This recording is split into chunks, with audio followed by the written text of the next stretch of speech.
Good morning, Jake.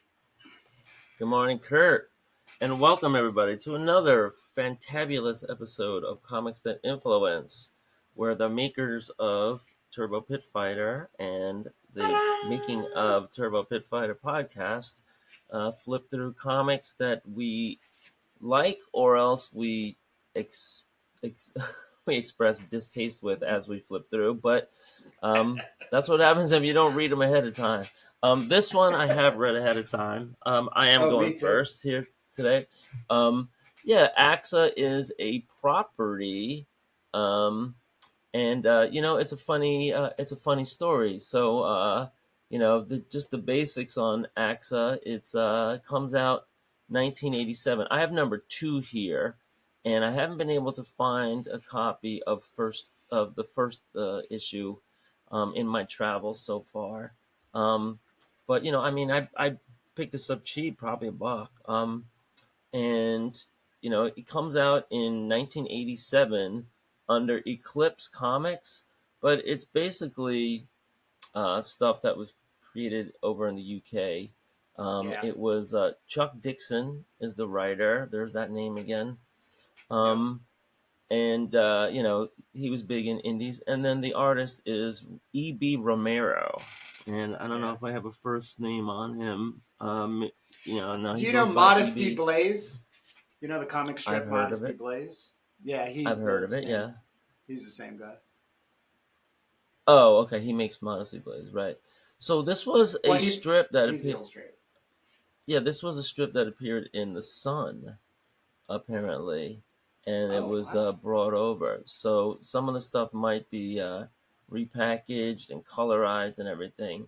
And Kurt and I were just talking offline about copyright and public domain and contacting people, and there's this whole movement of people that are trying to release um, you know properties that have been dormant for a long time. um, so there was a Kickstarter where somebody was trying to put Romero's AXA out again, Yeah. and when you hit refresh on Kickstarter, it says on one line, Romero's AXA is the subject of an intellectual property dispute and is currently unavailable. So Do you know what's the crazy? If I what? can just jump in, I know the guy that did that Kickstarter. I don't know him like in the. I have chats with him and coffee, um, and I sent an email asking him if how he was doing it, and he never got back to me. But I'm not surprised that he did it. That it got taken down, and he might be actually in more hot water than you would think, because there are some properties like yeah, UK wise you don't want to mess with because they just have a whole All nother right, I legal system, you know. so here it's funny when you click on the one link that was there to and it says view the copyrighted claim. Yeah. There's a letter here that was sent to Kickstarter in New York. And it was sent by an online forum, and it says, "My father, Enrique Badía Romero, passed away on February 15th, 2024. Among his documents, we find a letter dated September 26, 2013, that my father's lawyers sent to Jesper Pingo of AXA 2238 LLC, in which they informed him that this company was not entitled to claim that they had the rights to the AXA character.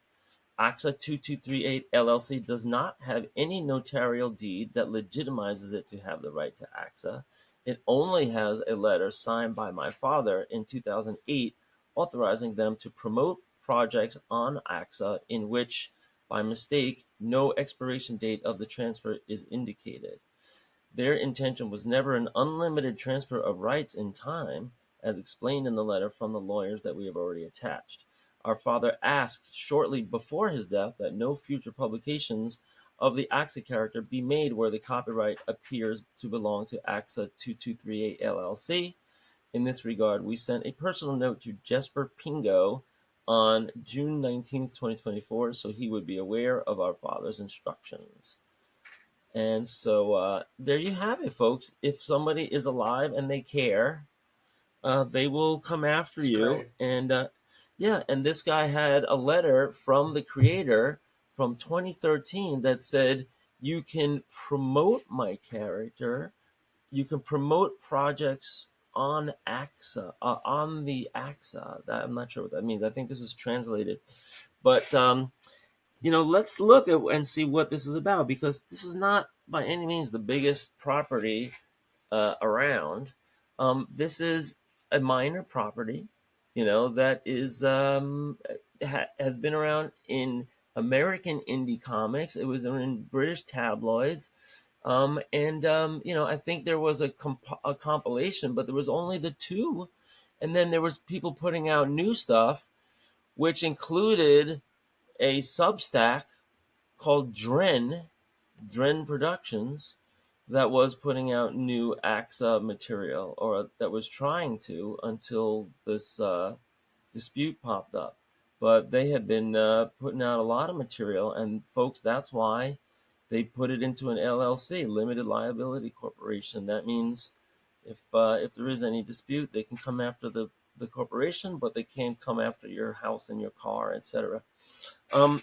So all that's in its place. Let's run through this and see what the hubbub's all about. We have a strong female protagonist, and this falls into the category of you have to suspend disbelief once again, to believe that bikini babes are overpowering all these other enemies. What are you You talking know, about? What do you what wait?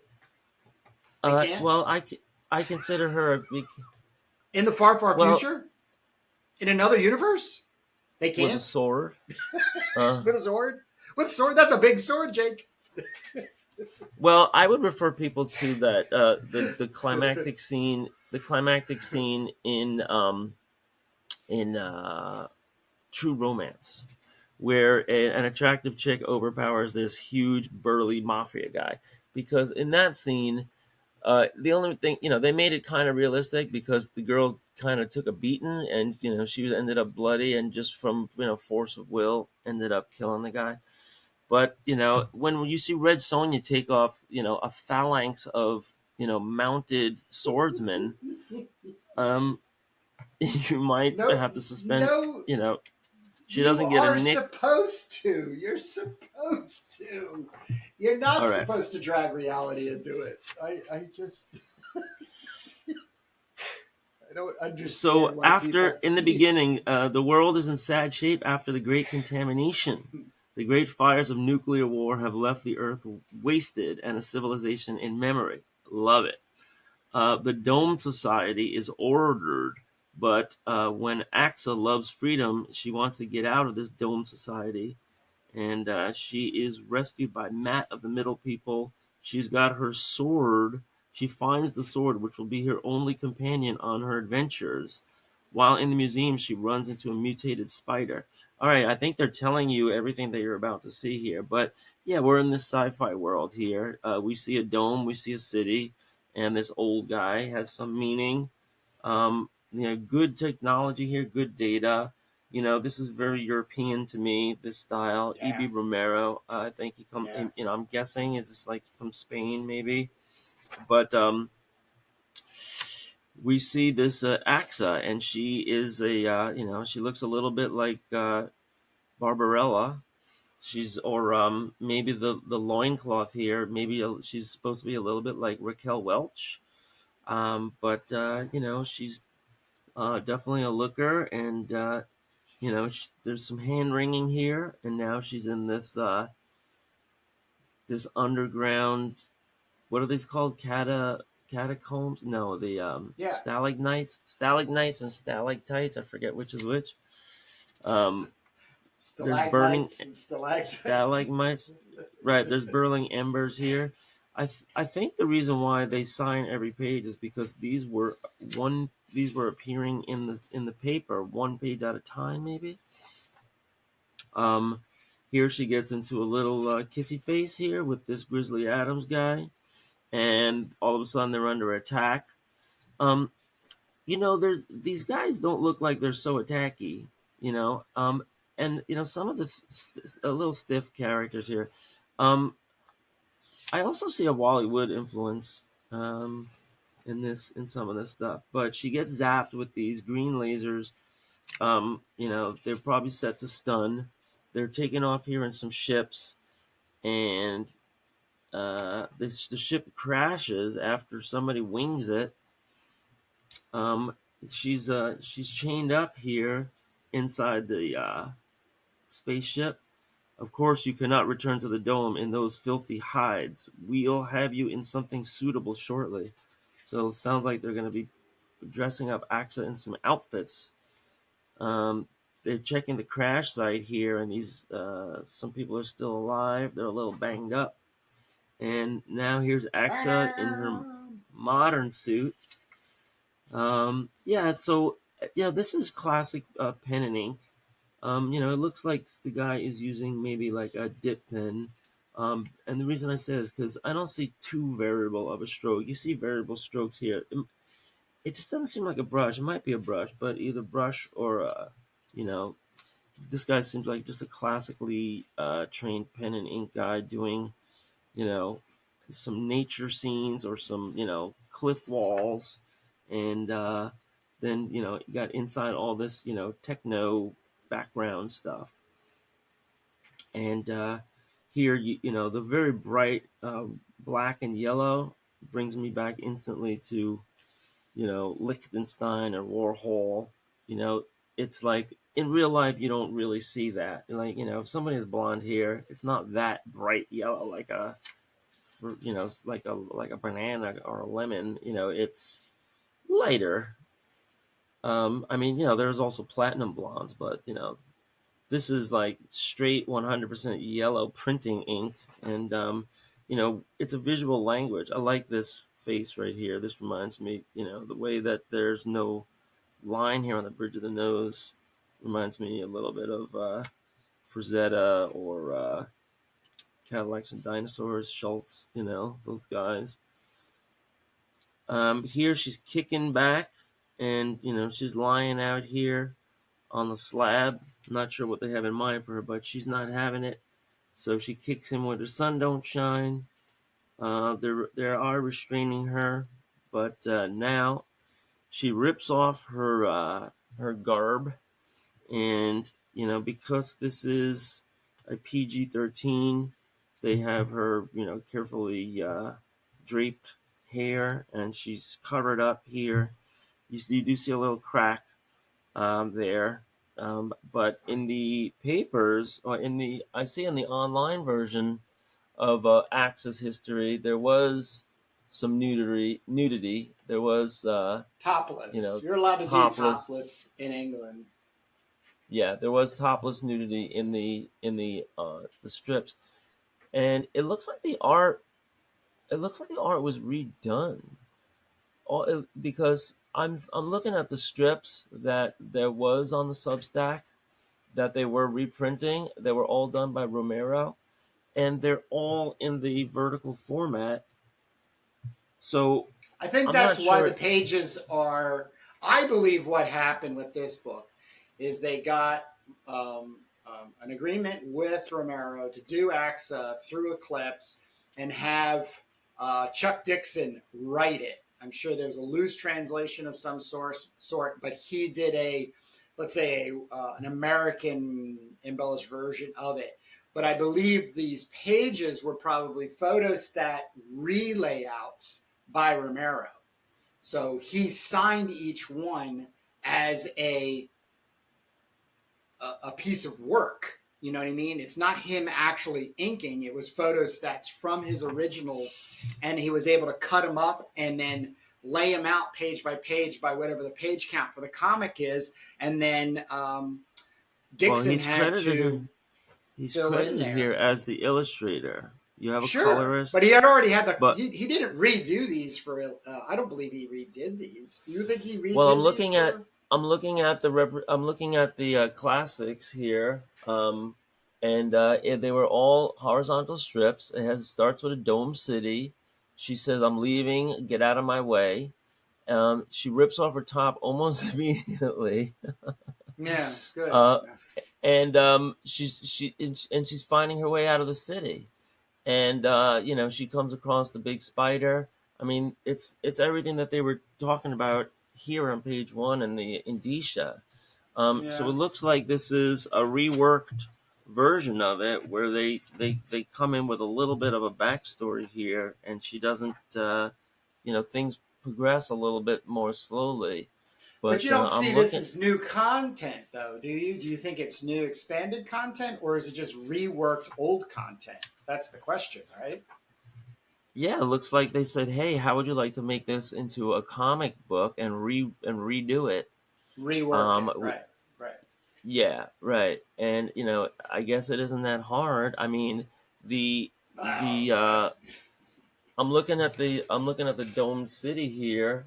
I mean, you can let me. Well, I try not to do this too often, but oh here boy. is Here we the go. We're on adventures. Here we are. here is what it looks like for the horizontal strips. Can you see this? Okay. Yeah, yeah, I do. Right. And so it looks like it was all black and white and pretty much the same story. She's into her misadventures pretty quick here. And it looks like they said, "All right, we can take this and we can use it, but how would you like to rework it?" And it looks like that's what they did. So just guessing. If anybody knows better, please let us know. And in the meantime, we're just going to enjoy this comic for what it is. We were getting through here. I mean, it seems like Chuck Dixon's slowing things down. A little bit more I of a agree. story, a little bit more of some talking intrigue. You do get the cheesecake part here.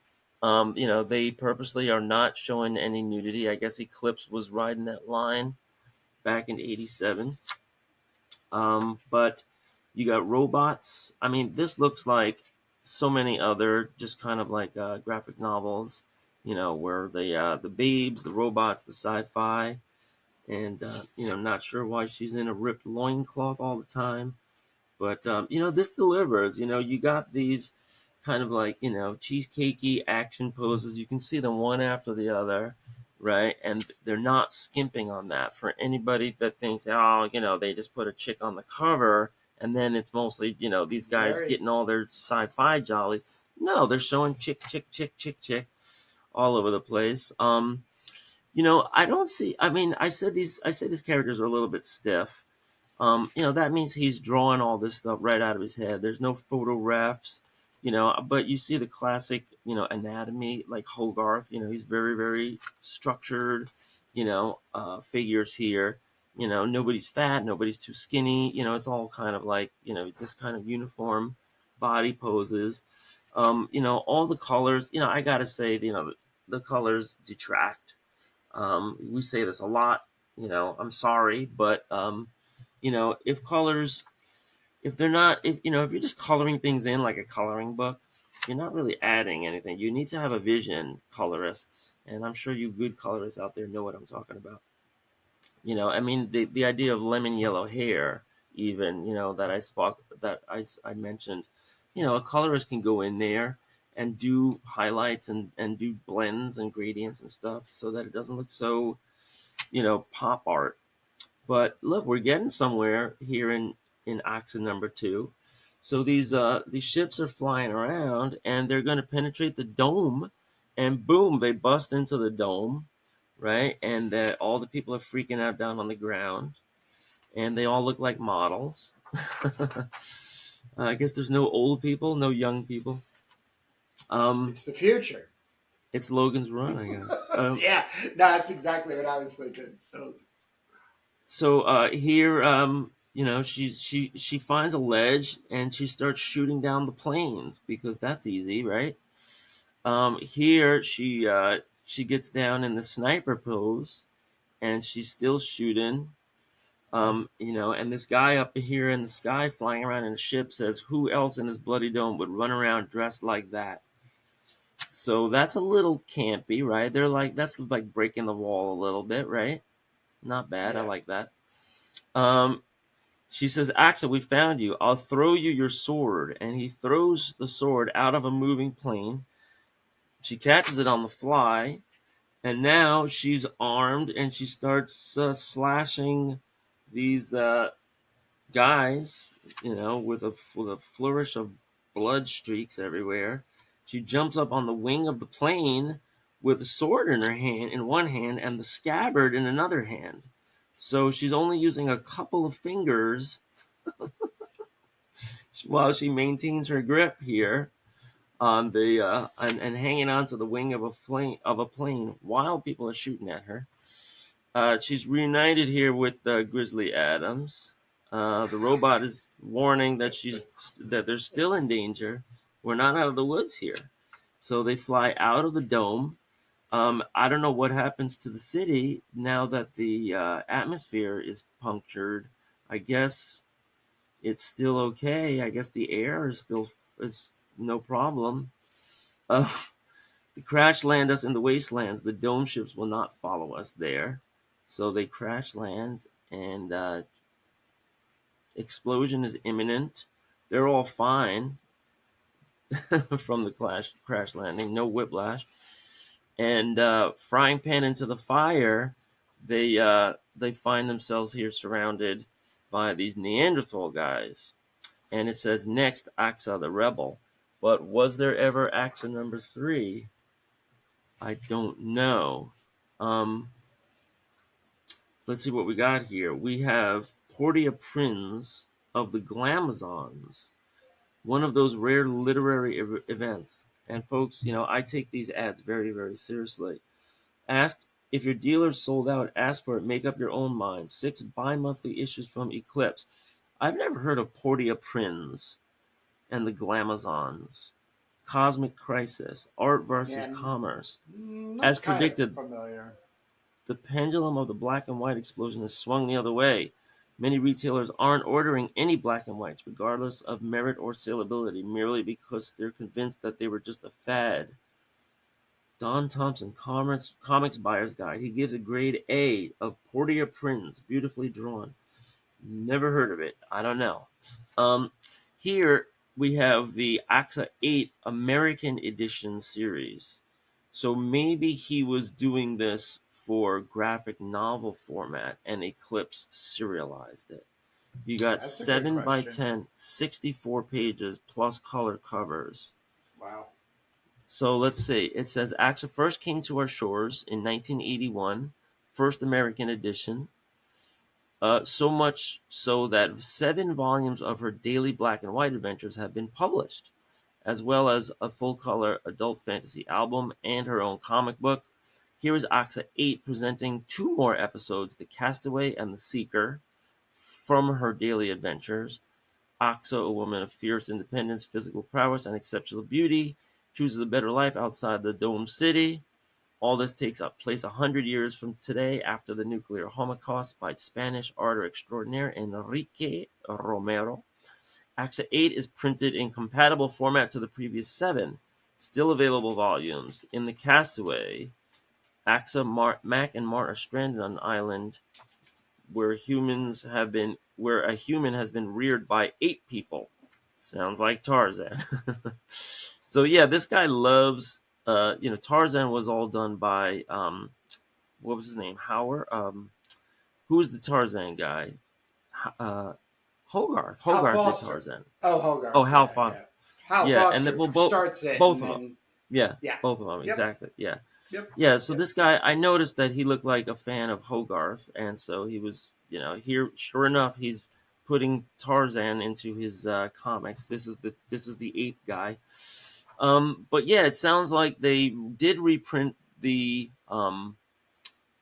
panels, right, the strips, and they did these new adventures, and it sounds like they were pretty healthy 64-page graphic novels in the 80s that were then serialized and colored. So I think maybe there's versions of these that are not colored, maybe. Yeah. There's And you black got and white versions. yeah, okay, yeah. You got to Hmm. wonder what that looks like, because did they then lay in grayscale and did they make another like tint plate? Um, or was this just high contrast black and white art? There's so many questions here, but we Well, got that's we got great. some That's great. we got some answers, and then sure enough, here's all your modesty blaze.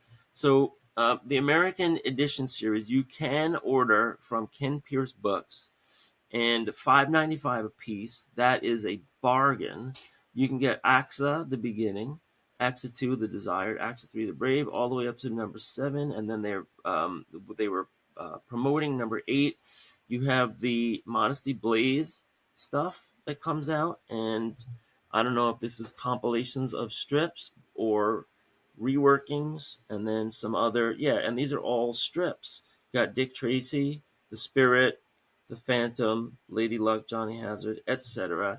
So, yeah, this was, a slice of in history, a slice of time where somebody was repurposing and repackaging a pretty successful English fantasy strip, brought it here to the U.S. market.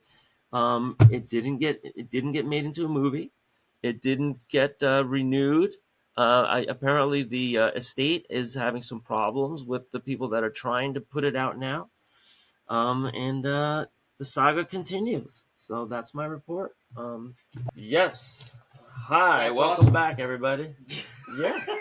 No, this is So, are so you going to be hurling some metal our way here? some metal hurlant. So, best friend went to Paris with the family, and we had a get together lunch when he got back. And of course, he handed me not one, but two copies of Metal Whoa, Hurlant. porno. What are you doing? This is I oh, come wasn't on, man! ready That's for that. Boris. That's Boris Vallejo, man. That's one of the best earliest covers ever. And this is '95, yeah, 1995. But we're gonna go All through that this one. stuff on it. I've said this over and over again, and I'll keep saying it over and over again. But I did not grow up on Marvel and DC comics. I grew up on Ninja Comics, black and white Ninja Comics, Savage Sword of Conan, Conan the Barbarian, and Heavy Metal Magazine, all starting out at 13 years old. So I think this is going to be That'll. great. It is in French, but the thing I really want to show off is I love the format of comic magazines. And not that I'm a big, deep reader or was getting the magazine because I wanted to read the articles, but as time went on and I was growing, I was finding myself going back and reading about, because it'd be interviews with, my favorite artists or about a story or something, especially Mobius, Philip Julier, so it's just really cool. So this is a '93 Metal, which is it I does don't think come you to were the United States. 13 when in '93. No. I just got this magazine. I'm just using this. No, I So mean this it is an was American. This is an American translation of the no, French. no. This is from France. He was in a shop and they had old back issues of Metal Hurlant, and so he So this is in grabbed two French. of them. Okay, great. So this is what heavy metal used to look like before it came to America in 1970 something and was translated. But this is into the 90s. They were still going strong under the name Yeah. Metal Orlan, and this Yeah. is what it looked like. All right, Yep. got it. So, and I've already gone through the magazine twice, and I do not remember Whoa. any of these. Well, we haven't even gotten to that. But here's is a Superfly. Something going on with that. It's in French. I can't read it and everything. But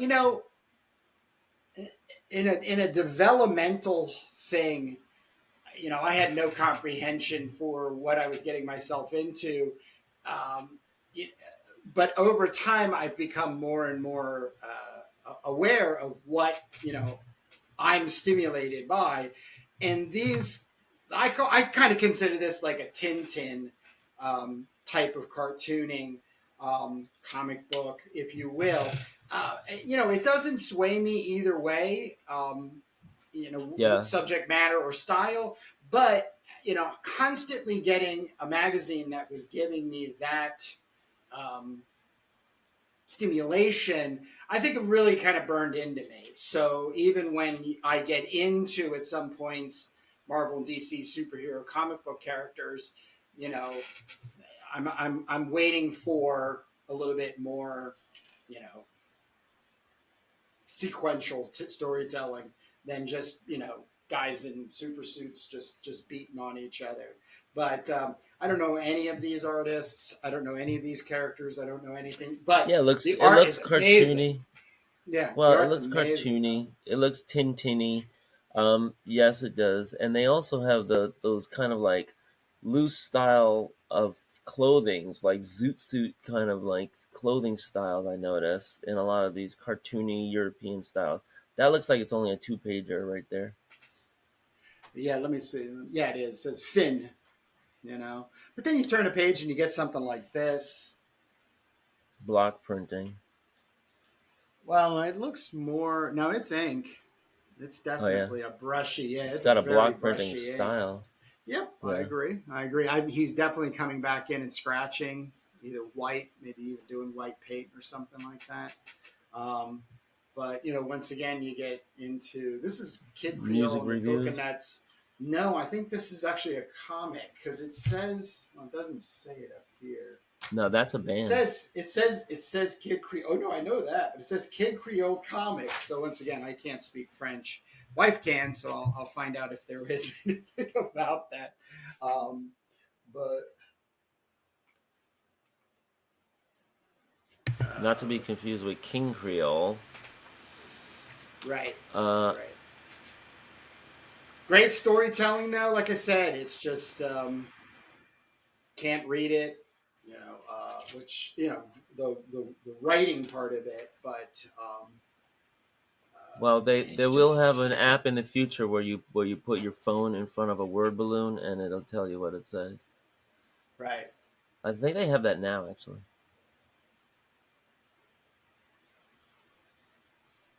Uh, Yeah, yeah, but yeah, this yeah, is yeah. yeah very yeah. I mean, this is I mean you can see the difference in the stuff that the heavy metal people were bringing over and were not bringing over.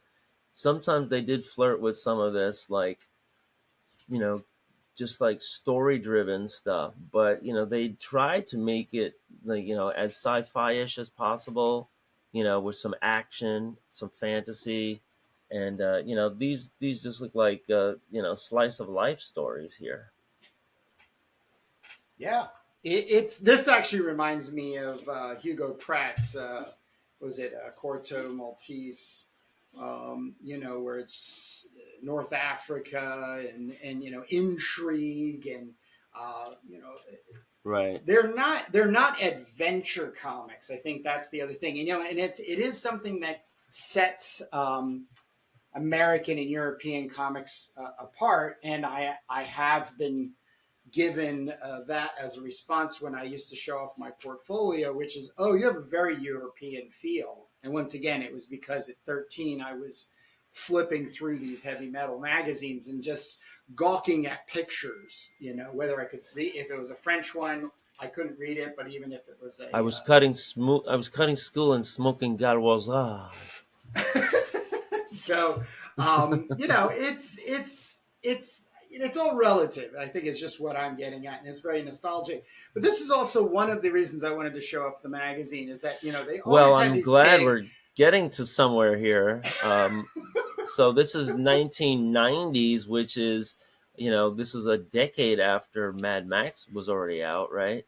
It looks like a really Um, good in-depth interview, by the way. Like that's a five they're showing, pager or four and in pages of. 1990, Enrique, 1993, they had already had the Thunderdome, I imagine, right? Or no? When does Thunderdome come out? oh, that's a good question. I'll find out. But yeah, I mean, they're. I love when when these magazines just keep an old movie alive, and Mad Max. They say Mad Max, but they're showing pictures of Road Warrior, which is Mad Max #2. Yeah. Thunderdome is 1985, so that was out. That was only a couple years after Road Warrior. Mm-hmm. And yeah, there's the Whirlybird guy. He appears Gyro in Beyond Captain. Thunder.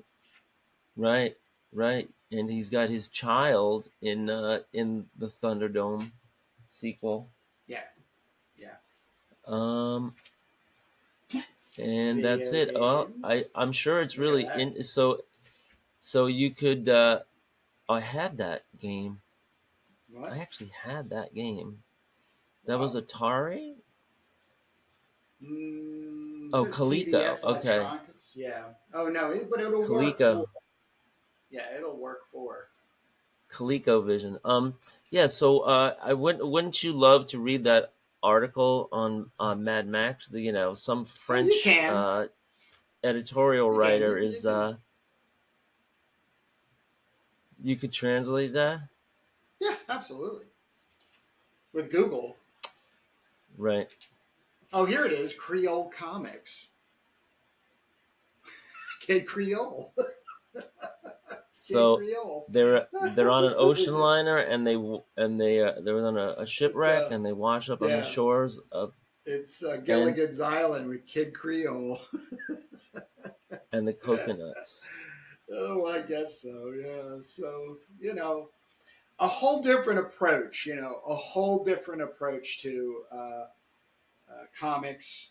European style. Um, dare I say, a little more literal. A little bit more. I just watched a really good Matt TT. He's a channel that reviews comics pretty in depth. He does a lot of research. I think he exhausts as much as he can in research, and he just did it on Hugo Pratt's Corto Maltese. And one of the things that Hugo Pratt was about was bringing literature like Melville's Moby Dick and John Robert Louis Stevenson's Treasure Island, that that that style of storytelling, and keeping people hooked into a really fun thing, but applying pictures and it being in this Well, word and picture but form. different from the classics illustrated that have been around since the Yes, 40s, yes, right? yes. Or So 50s or whatever. that's that. I really love this story. I just really do. Duotone. That's one part of it, but that it's the looseness of the mark making and then the added gray values, just as like in each one, like there's two here, but it's all just one screen at a value. Just Well, there's love this. cubism Love too. the I picture. mean, yeah, go back to the first page for a second. Um, and this is where pop art. Is that the very first page? Sorry. There you go. Right. Okay. So yeah, there's there is a lot. I mean, it's very interesting the way he uses his blacks because it's not always a 50-50 balance. And you also got the blue plate in there, but you cyan plate in there, but you also have these kickback grays. So they're really playing around here with value, and they're only using black and blue. Um, it looks like the blacks sometimes come in and they make very interesting statements on the page, and then when you turn that page to the next spread and they actually show a display of art, right, all those pinups there, Mm-hmm, mm-hmm. that does now remind you of some cubism. Look at that jacket above. right? Where they're just, using kind of like abstract, graphic shapes all over the place and trying to work that in. And it seems like this artist has a lot to get out of their system, you know, besides just, conveying the story. You have all this other stuff going on. And, this is, of course, the European sensibility. So, Photograph. So they cut out a photograph and put it in. That's something yeah. I want to start. I want to start doing with my work, is bringing in a piece of photographic material, but it doesn't contradict anything else. It has to really work with. Once again, can't read, don't know what they're talking about or why they're all in the story they are in. But you get these. Yeah, like this is probably even more what you're talking about, because it's just this screen, this you know What is it? Yeah, it's a tinted, it's a just, tinted yeah, it goes translucent line over of over blue, that, yeah, and they but have it's cut. a very open panel of this dinosaur creature being restrained, and then yeah, they wanted to get some fashion out of the way too there at the end, but Yeah. So I just brought this in. I mean, everybody thinks of Heavy Metal Magazine, I think, in the last like 20 years as being very American, or they do have a lot of European stuff that comes over, but there's still a bouncing back and forth on style. I know there was a lot of like Europeans that were playing with the manga style, and that work was bouncing over back to heavy metal, but they were doing a lot of American artists in there too from the 90s on, whoa, what's this? and so this story is pretty freaking cool. I actually want to find more about it, um, but Fully it's one of those painted. somebody is using a model, maybe even an actor, and they're going into situations, whether this is a real place or just photo matted in, and then but it is hand painted. It's Yeah, it's a this is the really. style of the Hildebrandt brothers, or maybe even like Richard Yeah, yeah, Corbin. good point. Mm. Good point. Yeah, yeah. That, and there was another Scott Hampton. Did Scott Hampton do that? There's another, like around the time of like Michael Zulli and Kent Williams. There was somebody that was doing something kind of similar to this, but it was and the similarity is just getting somebody to play the character and doing photos. So Yeah, I'm all it's for just that. really, yeah, it's a bit sparse, but you can just be very absorbed by the artistic crafting of it. Yeah, I mean that's Um, not sparse. That's a sweeping landscape. Sparse is when you have blanked area.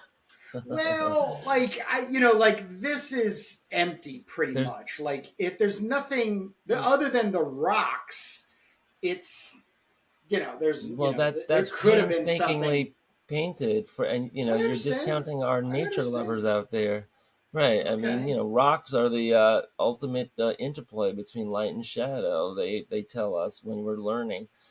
Yeah, I mean, I wouldn't call those sparse. I would say that was like, purposely not a lot of dialogue, and a lot of scenic art there. Exposition. Right. Right. And then, So, some interesting lighting. Look, it goes on and yeah, on. I wonder what they're musing about. yeah, yeah.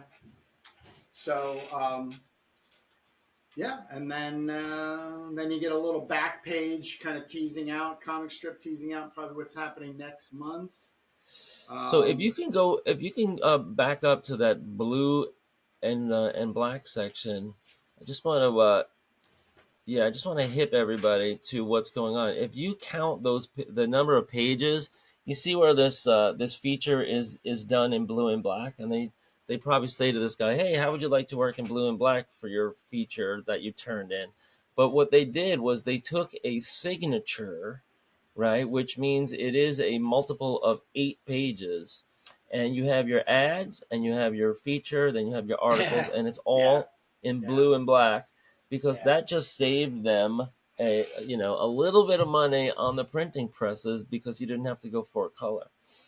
Mm. And you might have had to do a little prep work to prepare all the screens and everything, but you have to do all that anyway for full color. And they did that. They do that sometimes in the magazine world. To skimp on cost, let's do an insert.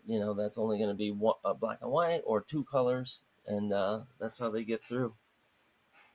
Yeah, I think there's also a huge artistic challenge with spotting color. I think it's something I challenge myself with. As a matter of fact, I got a little project going on the side with Crom the Barbarian to see if I can create that kind of feeling of maybe a one color print variant version of the Crom the Yep. Barbarian collected. But yes, I think this is just so super well done, and it's probably my most favorite out of all So of the stories. why I'll don't do you some more research on it. wrap us up? I Yeah. gotta run upstairs. Why don't you wrap us up and Yep. No, get that's back in a that's minute. what it is. Yeah, no. That's what it is. We got to 45 minutes and another episode of Comics That Influence Jake and I, and you'll see more of these episodes. Also, we have our indie creator exchange interviews, and we also do every Sunday. Jake and I get together and work on Turbo Pit Fighter. But that's all I got, Jake. Let these people get back to reading comics, making them if they choose. That's it. See you guys in the funny pages.